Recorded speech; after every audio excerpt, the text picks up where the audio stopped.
Hey guys, welcome back to my channel. So ಇವತ್ತಿನ ವಿಡಿಯೋದಲ್ಲಿ ನಮ್ಮ ಇವಾಗ ಕರ್ನಾಟಕದಲ್ಲಿ ನಡೀತಿರುವಂಥ ಕರೆಂಟ್ ಕಾಂಟ್ರವರ್ಸಿ ಬಗ್ಗೆ ಮಾತಾಡ್ತಾ ಇದ್ದೀವಿ.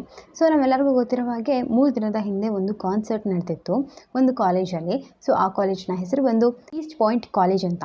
ಸೊ ಈ ಒಂದು ಕಾಲೇಜಲ್ಲಿ ಒಂದು ಕಾನ್ಸರ್ಟ್ ನಡೆಯುತ್ತೆ. ಸೊ ಆ ಒಂದು ಕಾನ್ಸರ್ಟಲ್ಲಿ ಸೋನು ನಿಗಮ್ ಅವರು ಕೂಡ ಚೀಫ್ ಗೆಸ್ಟ್ ಆಗಿಬಿಟ್ಟು ಬಂದಿರ್ತಾರೆ. ಸೊ ನಮ್ಮೆಲ್ಲರಿಗೂ ಗೊತ್ತಿರೋ ಹಾಗೆ ನಮ್ಮ ಕನ್ನಡದಲ್ಲಿ ಸಾಕಷ್ಟು ಸಾಂಗ್ಸ್ನ ಇವಾಗ ಆಲ್ರೆಡಿ ಸೋನು ನಿಗಮ್ ಅವರು ಹಾಡಿದ್ದಾರೆ.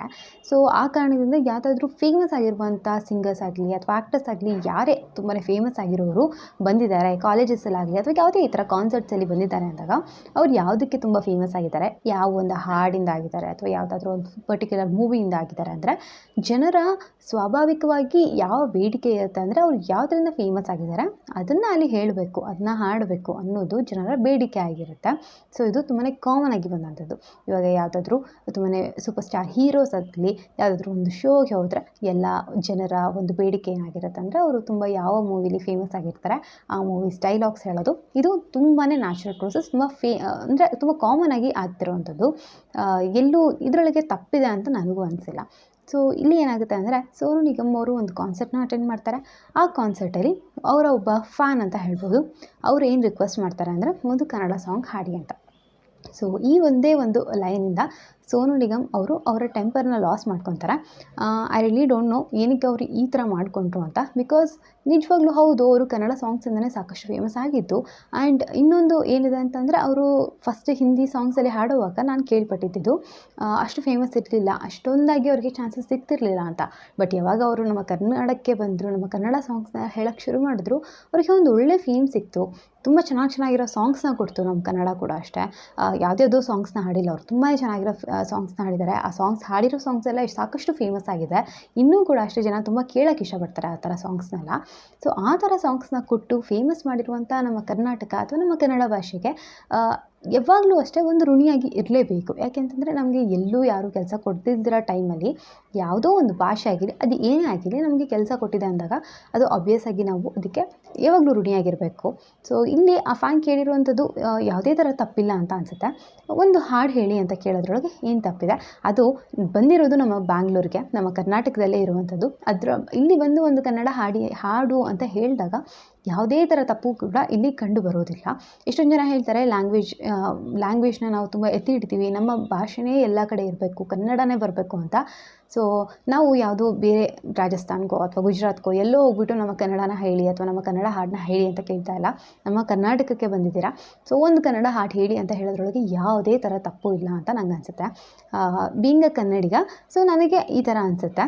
ಇಲ್ಲಿ ಸಾಕಷ್ಟು ಜನ ನಮ್ಮ ಕನ್ನಡದವರೇ ವಿರೋಧ ಮಾಡ್ತಾರೆ, ಇಲ್ಲ ಅವ್ನಿಗೆ ಆ ಥರ ಹೇಳಿದ್ದು ತಪ್ಪು, ಏನಕ್ಕೆ ಕೇಳಬೇಕಿತ್ತು ಕನ್ನಡ ಹಾಡನ್ನ ಅಂತ. ಬಟ್ ಏನಕ್ಕೆ ಕೇಳಬೇಕಿತ್ತು ಅನ್ನೋ ಒಂದು ಪ್ರಶ್ನೆನೇ ರಾಂಗ್ ಅಂತ ನಂಗೆ ಅನಿಸುತ್ತೆ.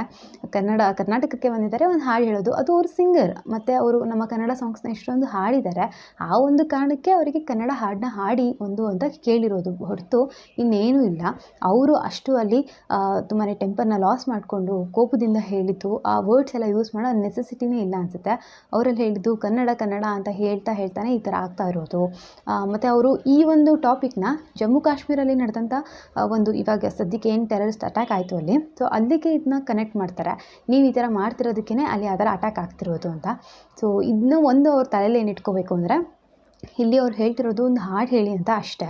ಬಟ್ ಅವ್ರು ಅದನ್ನ ನಮ್ಮ ದೇಶ ವಿದೇಶಗಳ ಜೊತೆಗೆ ಇವಾಗ ಏನೆಲ್ಲ ಫೈಟಿಂಗ್ ಆಗ್ತಾಯಿದೆ, ಸೊ ಆ ಒಂದು ಫೈಟ್ ಜೊತೆಗೆ ಅದನ್ನ ಲಿಂಕ್ ಮಾಡ್ತಾ ಇದ್ದಾರೆ, ವಿಚ್ ಇಸ್ ನಾಟ್ ರಿಕ್ವೈರ್ಡ್ ಅಂತ ನಂಗೆ ಅನಿಸುತ್ತೆ. ಬಿಕಾಸ್ ಇಂಡಿಯಾ ಮತ್ತು ಪಾಕಿಸ್ತಾನ ಯಾವಾಗಿಂದನೂ ಬಂದಿದೆ ಅದು ಆ ಒಂದು ಫೈಟ್, ರೈವಲ್ರಿ ಅನ್ನೋದು. ಜಮ್ಮು ಕಾಶ್ಮೀರ ಬೇಕು ಅಂತ ಅವರು ಸಾಕಷ್ಟು ವರ್ಷಗಳಿಂದನೂ ಅವ್ರು ಜಗಳಾಡ್ತಾ ಇದ್ದಾರೆ. ಅದು ನಮ್ಗೆ ಗೊತ್ತಿರೋವಂಥ ವಿಷಯ. ಅದನ್ನು ನಾವು ಈ ಒಂದು ಸಿಚುವೇಷನಲ್ಲಿ ಅದನ್ನ ಯೂಸ್ ಮಾಡ್ಕೋಬಾರ್ದಿತ್ತು ಆ ಇನ್ಸಿಡೆಂಟ್ನ ಅಂತ ನಂಗೆ ಅನಿಸುತ್ತೆ.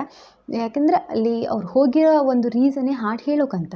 ಸೊ ಡೆಫಿನೆಟ್ಲಿ ನೀವು ನಮ್ಮ ಕರ್ನಾಟಕಕ್ಕೆ ಬಂದು ಬೇರೆ ಭಾಷೆಗಳ ಹಾಡು ನಮ್ಮ ಕರ್ನಾಟಕಕ್ಕೆ ಬಂದು ಹೇಳ್ತೀನಿ ಅಂದಾಗ ಒಪ್ಕೊತೀವಿ. ಓಕೆ, ನೀವು ಆ ಒಂದು ಸಾಂಗ್ಸ್ನಲ್ಲಿ ಫೇಮಸ್ ಆಗಿರ್ತೀರ, ಚೆನ್ನಾಗಿ ಒಂದು ಜನಪ್ರಿಯನ ತೊಗೊಂಡಿರ್ತೀರ, ಸೊ ಹಾಡಿ ಅಂತ. ಬಟ್ ನಮ್ಮ ಒಂದು ಸಾಂಗ್ ಕೂಡ ಹೇಳಿ ಅಂತ ರಿಕ್ವೆಸ್ಟ್ ಮಾಡೋದ್ರೊಳಗೆ ಯಾವುದೇ ಥರ ತಪ್ಪು ಇಲ್ಲ ಅಂತ ಅನಿಸುತ್ತೆ. ಯಾಕೆ ಅಂತಂದರೆ at the end of the day ನಮ್ಮ ಉಪ್ಪು ಕೂಡ ನೀವು ತಿಂದಿರ್ತೀರ.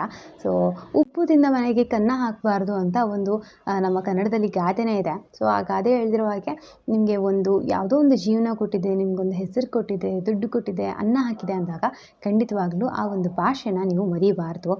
ಇಲ್ಲಿ ಯಾರೂ ಬಂದು ನಿಮಗೆ ಆ ಭಾಷೆಯಲ್ಲಿ ಮಾತಾಡಿ ನಮ್ಮ ಜೊತೆ ಹಾಗೇ ಇರಿ ಅಂದರೆ ಹೇಳ್ತಾ ಇಲ್ಲ.